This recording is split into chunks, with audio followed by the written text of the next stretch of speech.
சிந்து நதியின் இசை நிலவினிலே. இது பாரதியாரோட பாட்டு.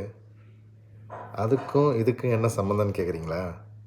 ஒரு பண்பாட்டின் பயணம், சிந்து நதி முதல் வைகை நதி வரை அப்படின்னு ஒரு புத்தகம். சிந்து நதிக்கும் வைகை நதிக்கும் என்ன சம்பந்தம்? எனக்கு தெரியாது. உங்களுக்கு தெரியுமா?